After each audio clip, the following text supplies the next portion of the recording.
31 दिसंबर 2019 पूरा चीन high alert पर था। जानते हैं क्यों? क्योंकि इसी दिन कोरोना का पहला केस आया था और चीन ने इसे पूरी दुनिया से छुपाए रखा ताकि उसकी दुनिया में किरकिरी ना हो सके। इसी का नतीजा रहा कि पूरी दुनिया समय रहते कोई एक्शन नहीं ले सकी और कोरोना महामारी के चपेट में आ गई। जब तक सभी देशों को कुछ समझ में आता तब तक कोरोना अपना पैर पसार चुका था। पूरी दुनिया में हजारों लोग संक्रमित हो चुके थे। वुहान शहर देखते ही देखते कब्रिस्तान में बदल गया और चीन समेत पूरी दुनिया के लोगों की सांसें फूलने लगी। पूरी दुनिया में स्वास्थ्य सुविधाओं को बेहतर बनाने का दावा करने वाली WHO यानी विश्व स्वास्थ्य संगठन शायद उस समय सो रही थी, क्योंकि महामारी का पता दिसंबर 2019 में ही चल चुका था। लेकिन WHO ने 11 मार्च 2020 में कोरोना को एक महामारी घोषित किया। ऐसा लग रहा था कि मानो ये संगठन चीन के दबाव में काम कर रहा था। खैर, जो भी हो, अब काफ़ी देर हो चुकी थी। कोरोना के कारण कई देशों में लॉकडाउन लगने शुरू हो गए और देखते ही देखते 27 जनवरी 2020 में भारत के केरल राज्य में पहला कोविड मरीज मिला, जो कि एक 20 वर्षीय महिला थी। इस खबर के बाद पूरे देश में हड़कंप मच गया। लोग कोरोना के खौफ में जीने लगे और ये केस दिनों दिन बढ़ने लगे। हद तो तब हो गई जब 12 मार्च 2020 को भारत में कोरोना से पहली मौत हो गई। इसके बाद तो मानो कोरोना की सुनामी ही आ गई।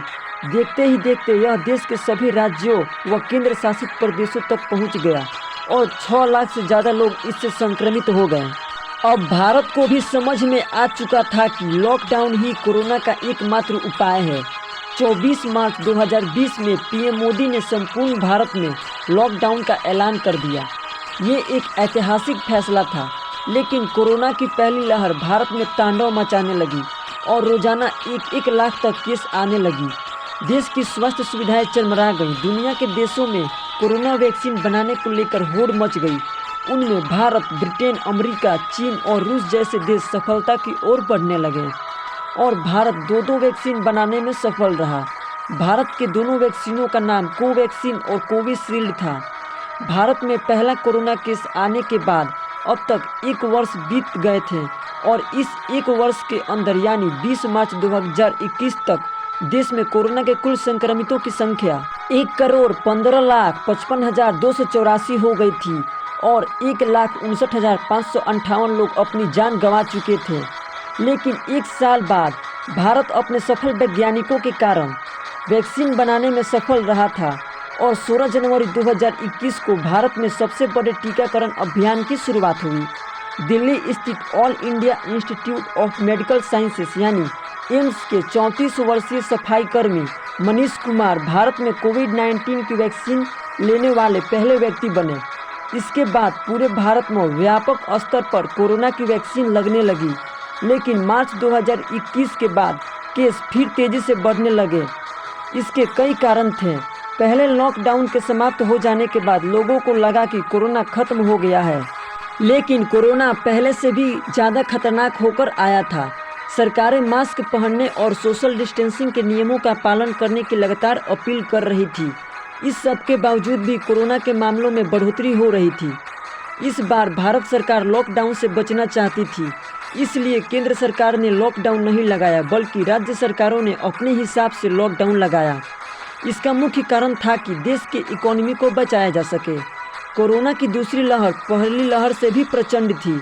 दूसरी लहर में रोजाना 4-4 लाख कोविड मरीज मिल रहे थे और एक दिन में 4-4 हज़ार मरीजों की मौत होने लगी।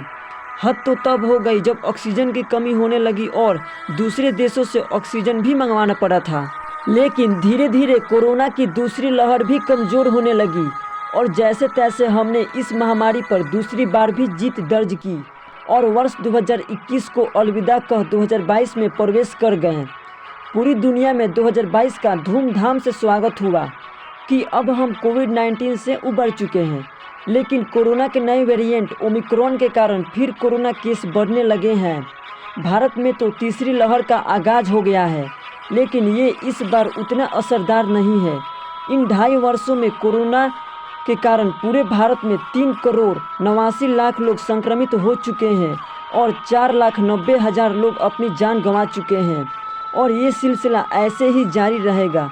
तो दोस्तों आज के लिए इतना ही। वीडियो को लाइक और सब्सक्राइब कर दीजिएगा। मिलते हैं अगले वीडियो में, तब तक के लिए नमस्कार।